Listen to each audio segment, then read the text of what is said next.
Chapter 16, Southeast Alaska. Cole's pulse quickened as the island drifted into view. It had been fall the last time he made this trip. Then he had been wearing handcuffs and had almost lost his life. Now spring air chilled his skin. Behind Cole sat Garvey and Edwin, joking with each other and gripping the gunwales to brace themselves. There had been a heavy chop ever since they left Drake an hour ago. Cole looked back. It had been a month since Edwin first announced his return to the island, and, true to his word, he had insisted that every penny of the second banishment be funded with the sale of Cole's belongings in Minneapolis. If Cole wasted this chance, nobody else would pay a penny.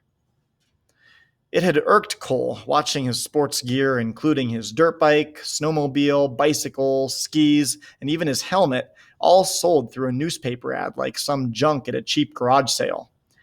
He squirmed on the hard aluminum boat seat. The sale no longer bothered him. If he screwed things up now, he could lose much more than a snowmobile. As the skiff circled the point into the bay, Cole felt a rush of excitement. He scanned the thick-timbered slopes. Low, overcast skies made the forests as forbidding as he remembered them. Was the spirit bear still out there prowling like a ghost under the thick canopy of spruce trees? The thought of the big animal sent a shudder down Cole's spine. He kept eyeing the trees as the boat approached the shore. "Jump out and keep the bow off the rocks," Edwin ordered. Cole removed his shoes and flung them ashore. Then, obediently, he vaulted over the side into hip-deep water. The icy cold grabbed at his breath and reminded him of his attempt to escape the island. That swim now seemed like a nightmare from another lifetime. He must have been crazy. Wind blowing directly into the small protected bay had churned up a heavy surf, and Cole fought to steady the heaving boat. It was hard not being able to grip strongly with his right hand. Garvey swung himself into the water on the opposite side and helped guide the skiff to shallower water. Then, with Cole struggling to hold the bow, Edwin passed ashore the heavy boxes of basic supplies they had brought to go with the building materials delivered earlier by a larger boat. When the skiff floated empty, Edwin stepped into the water, and all three dragged the aluminum boat out of the surf, over the rocks, and well above high tide mark. "Try to swim away in this water and it'll kill you," Edwin warned Cole. "I won't be running away," Cole said, retrieving his shoes. Already his feet were numb from the water. "We'll see, won't we?" Edwin asked. "So what do we do first?" Cole asked, looking up toward the tree line at the stack of building materials. "We don't do anything," Garvey said. "Everything is up to you now. Edwin and I will stay a few days until you finish building the shelter. Any questions, fine, but you're carrying the ball now. You're going to prove your commitment. Get a fire going first, then set up the tent." The two men headed down the shoreline.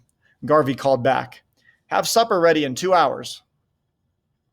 Standing alone, Cole eyed the aluminum skiff sitting unguarded. If he wanted to escape, now would be the perfect time. He shook his head. This time he would stay. He began scouring the shoreline for firewood. When the men returned 2 hours later, they found Cole still putting up the tent. "Why isn't supper ready?" Edwin asked. Cole walked to an old plastic cooler and pulled out a few raw hot dogs. "It is here." When he saw the two men scowl, he added, "Just be glad I didn't take the boat while you were gone." "That would have been a real trick," Edwin said. "What do you mean?" Edwin reached into his jacket pocket and pulled out a spark plug. "Engines don't run without spark plugs." "You didn't trust me," Cole said. "That's right," said Edwin. "Garvey and I believe in your potential, but you haven't earned trust. Not trying to escape in the skiff is a good first step." "What would you guys do if I refused to cook anything?" Cole asked with a wry smile as he sharpened a sapling for a hot dog stick. Garvey crouched beside the fire and reached his palms toward the flames to warm up. "First, we'd get hungry. Then we'd take you back to Minneapolis." "What's the big deal if I fix a hot dog or not?" Cole asked. "It's not the end of the world." "The whole world is a hot dog," Garvey said. "What does that mean?" "Go ahead, eat a hot dog and I'll show you." Cole poked a raw hot dog onto the stick and held it over the fire. He hadn't realized how hungry he was, so he held the hot dog in the flames to cook faster. All the while, Edwin and Garvey stared patiently. When the hot dog was charred, Cole placed it on a bun. "Now what?" he asked. "Eat it." Cole squirted on a glob of ketchup, then devoured the hot dog. Edwin and Garvey kept watching. "There," Cole said, finishing. "I ate the hot dog. Now what?" "How was it?" Garvey asked. Cole shrugged. "Okay, I guess. Why?" "That hot dog did exactly what you asked it to do. You asked it to feed you, and it fed you. No more, no less." Garvey held out his hand. "Pass me a hot dog." Cole pulled another one from the cooler and handed it across the flames. Garvey took the hot dog carefully in his hands and examined it. "This is a fine hot dog," he said, "the finest I've seen all day." Carefully, he slid it onto the stick.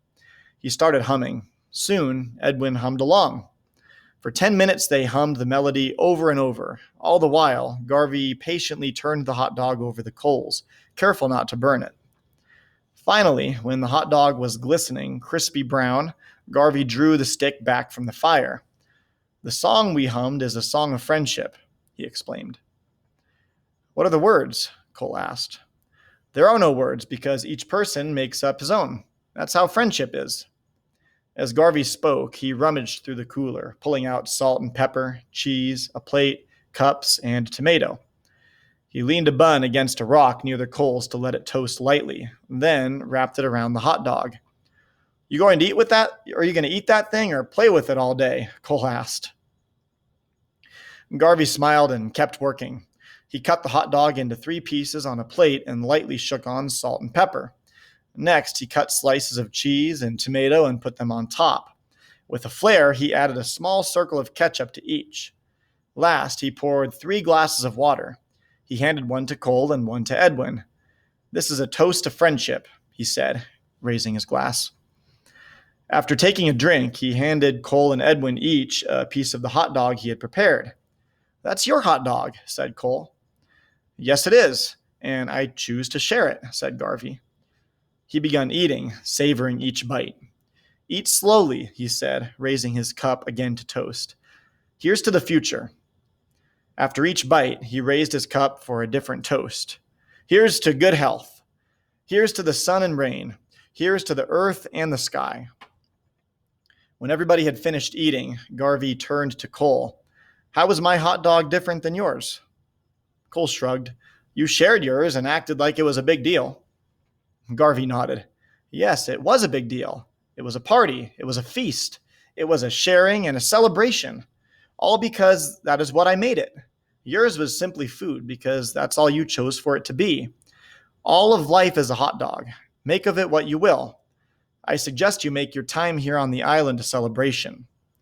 Cole scuffled at the dirt with his shoe. "What is there to celebrate?" he asked. "Discover yourself," Edwin said. "Celebrate being alive."